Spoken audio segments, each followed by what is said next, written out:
Hello' everyone, welcome back to my another blog. আজি হৈছে দেওবাৰ আৰু এতিয়া বাজি গৈছে আবেলি 5টা। এয়া ৰাতিপুৱাতে দেখিছেনে কাবুলী বুটৰ ঘুগনি বিলাহী চিলাহী দি চম্বাৰ মাৰিছোঁ। দেখুওৱা নাই, ৰেচিপি শ্বেয়াৰ কৰা নহ'ল। কিয় জানেনে, এওঁ ক'লে ৰাতিপুৱাতে সুধিলে তুমি 11টামান বজাত ওলাব পাৰিবা নেকি এফালে। তাৰপিছতে ময়ো পটককৈ কৰিলোঁ পাৰিম বুলি। তাৰপিছত আৰু গম পাইছেই নহয়, শ্ল'লি যিবিলাক কাম কৰি আছিলোঁ সেইবিলাকৰ পৰা স্পীড বঢ়াই দিছোঁ। আৰু গোঁসাই ঘৰৰ পৰা ওলাই এয়া ৰুটি ঘুগনি চাহ এইবিলাক কৰি লৈছোঁ। সেইফালে ৰুটিৰ লগে লগে চাহৰ চচপেনটো উঠাই দিছোঁ, বোলো পটাপট হৈ যাওক। কাৰণ মোৰ এওঁ মাছো লৈছে, গতিকে সেইবিলাক কৰি মেলি যাওঁতেতো সময় লাগিব। তাৰপিছত এয়া চাহখিনিও বাকি লৈছোঁ। তথাপিতো লগ ধৰিছে যেতিয়া, মইতো এৰি দিয়া ভকত নহয়, যাবই লাগিব আজি। নহ'লে না বুলি ক'লে আৰু এওঁ ভালেই পাব, পিছত যাম বুলি থাকি যায়। আৰু কণী কেইটামানো এয়া বইল কৰি লৈছোঁ, উঠাই লৈছোঁ। তাৰপাছতে এয়া এওঁ এইফালে পেপাৰ পঢ়ি আছিলে। মই বোলো আহা চাহকাপ পটাপট তেনেহ'লে খাই লওঁ। ডিনাৰে কৰিবা।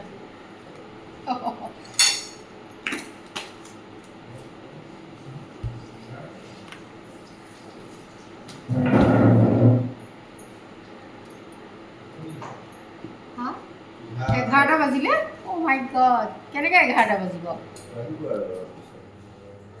সম্ভৱেই নহয়, মইতো ইমান লেজি নহয়। 11টা বাজিব যে, 10টাই বজা নাই।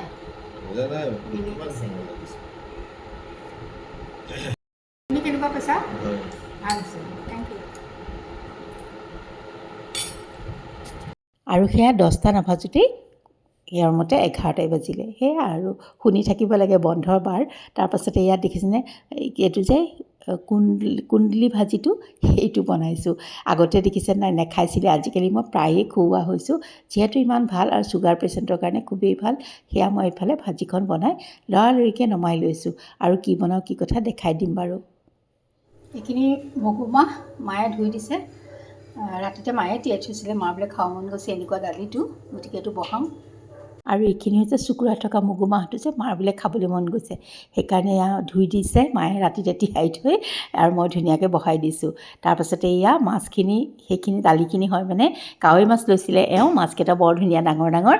আৰু মই ধুই ধাই নিমখ হালধি সানি লৈছোঁ। চাওঁচোন 11টা বজাৰ আগতেই যিহেতু ওলাব লাগিব, পিছে ক'তনো 10টা বাজি গ'লেই, এইবিলাক কৰোঁতে মেলোতে বহুত সময় লাগে। আৰু মাছখিনিত মানে মাছালাই বাছি দিলেও বাকলি চাকলি থাকে যে, সেইবোৰ এৰুৱাই মেলি ল'লোঁ।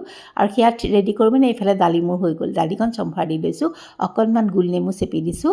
খাবলৈ কিন্তু দালিখন খুবেই টেষ্টি হৈছিলে দেই। তাৰপাছতে এয়া চাওক কাৱৈ মাছখিনি ভাজি লৈছোঁ।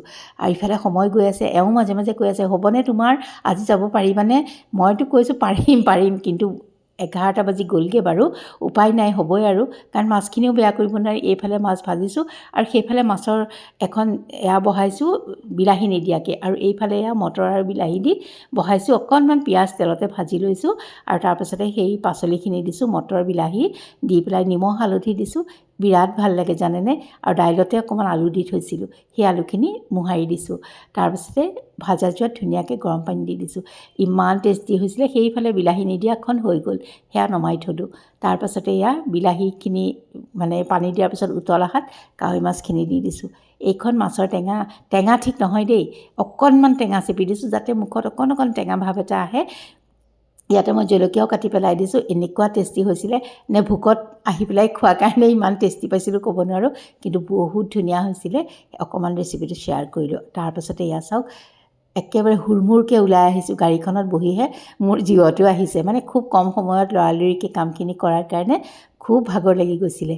তাৰপিছতে তাতে বহি অকণমান দুখ ভাগৰ পলুৱাই এয়া চাওকচোন, আকাশ বতাহ সেউজীয়া চব চাই আহি আছোঁ। আকাশখন ইমান ধুনীয়া লাগিছে, হয়নে নহয় বাৰু?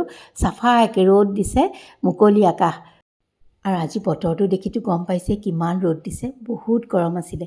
তথাপিতো ওলাই আহিছোঁ, ভালেই লাগিছে। গৰমেই হওক বা ঠাণ্ডাই হওক, কাম এটা হ'ব, বহুদিনীয়া কাম এটা আহিম কৰি আছিলোঁ। এওঁ লগ ধৰে, কেতিয়াবা আহিব নোৱাৰোঁ, আজি আহি গ'লোঁ। এয়া দেখিছেনে, পাই গ'লোহি ফাৰ্নিচাৰ হাউচ শ্ব'ৰুমটো। আৰু তাতে আমি কিবা এটা চাইছোঁ, মানে চাই পেলাই অৰ্ডাৰ দিছোঁ বনাবলৈ। আৰু তাতে অকণমান সময় লাগিল, কিয় জানেনে, আমি মানে কাপোৰৰ কালাৰটো মানে চইচ কৰিব পৰা নাছিলোঁ। লাইট কালাৰ দিম নে ডিপ কালাৰ দিম। এওঁতো অকণমান কনফিডেণ্ট আছেই যে এইটো দিলে ভাল লাগিব, মোৰ যে যিটোৱে দেখোঁ সেইটোৱে ভাল লাগে। এবাৰ ভাবোঁ লাইট দিম, এবাৰ ভাবোঁ ডিপ কালাৰ দিম, তাৰপিছত কেটলগখনকে ঘৰলৈ লৈ আহিলোঁ।